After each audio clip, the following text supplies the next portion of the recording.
You say you love that girl and you cannot go a day without talking to her. You stay up late in the night talking and testing, even though you know very well that the sleepless night will affect your productivity the next day. You don't care because you are in love. You made bold statements. You made bold promises. Both of you are so excited and looking for a bright future ahead of you. You pursue her until you make her your wife. Now, what to do to keep that excitement in your marriage? Before, it was just a dating time. Now, you are married. So, what are you going to do to keep that peace, that excitement that you used to have in a dating time in your marriage too? How are you going to maintain that intimacy?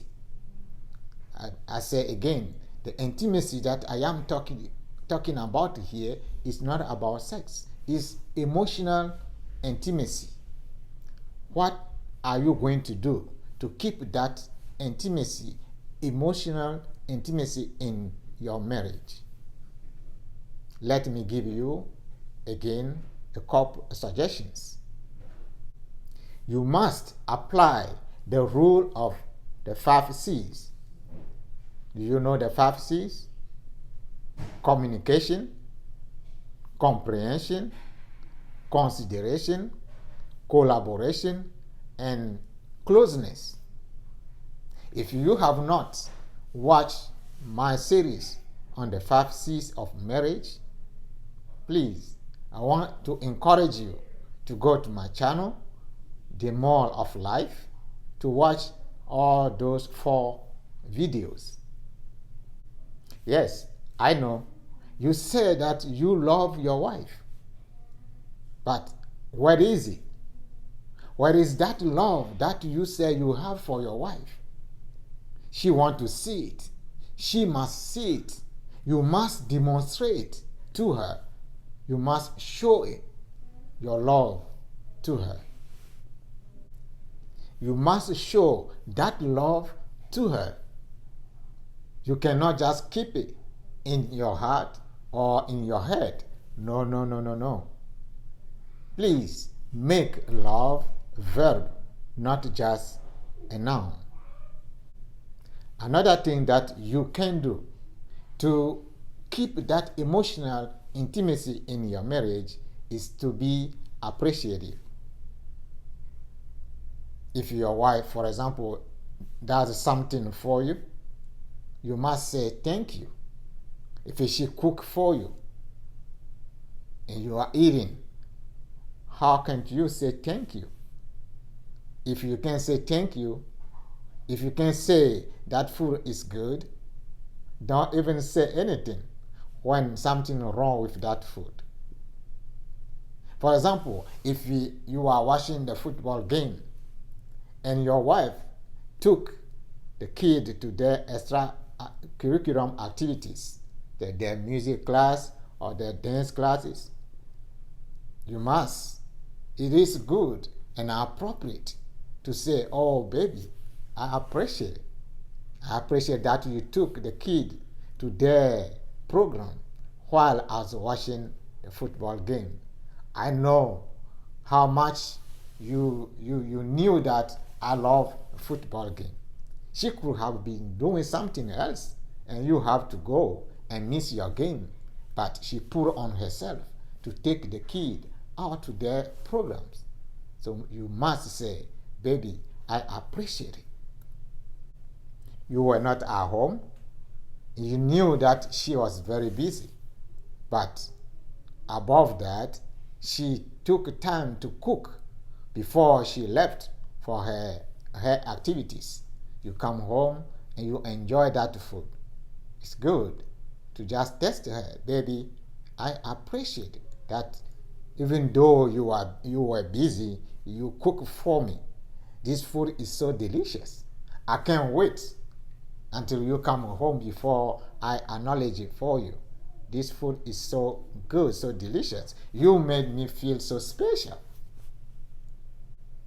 When you appreciate your spouse, you are bringing an oxygen into your relationship. You must show your appreciation to your spouse through even a little things. When you are showing your appreciation to your spouse, it's like you are bringing an oxygen into your relationship.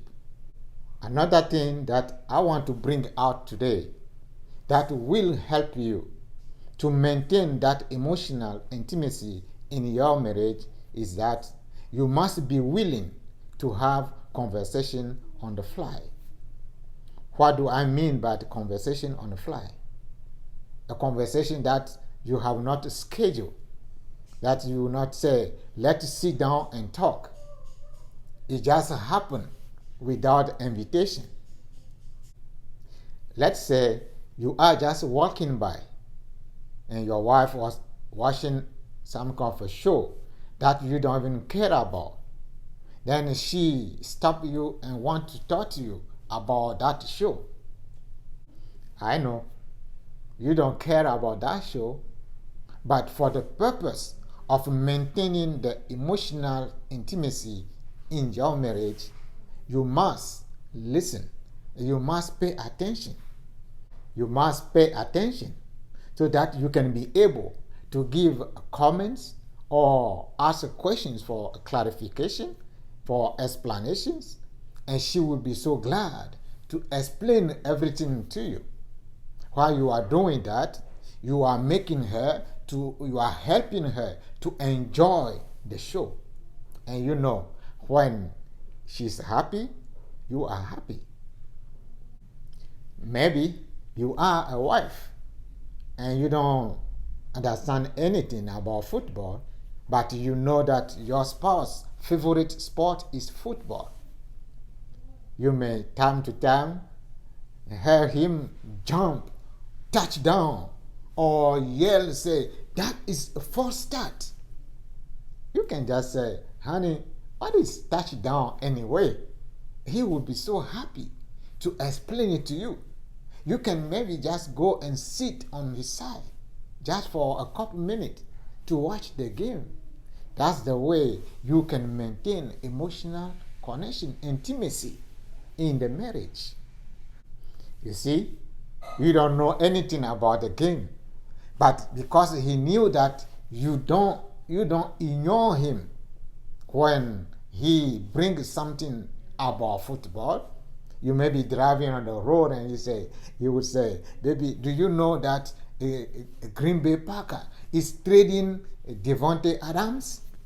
You don't know. You don't have any clue about that guy. But you can say, who is it? Is it that important for Green Bay? And your husband will be so happy talking to you about him. Say, oh, he is a great receiver.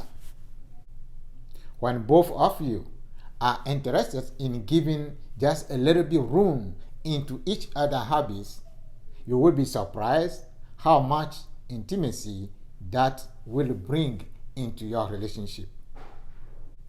Emotional intimacy is the oxygen of your marriage. So keep on working on it.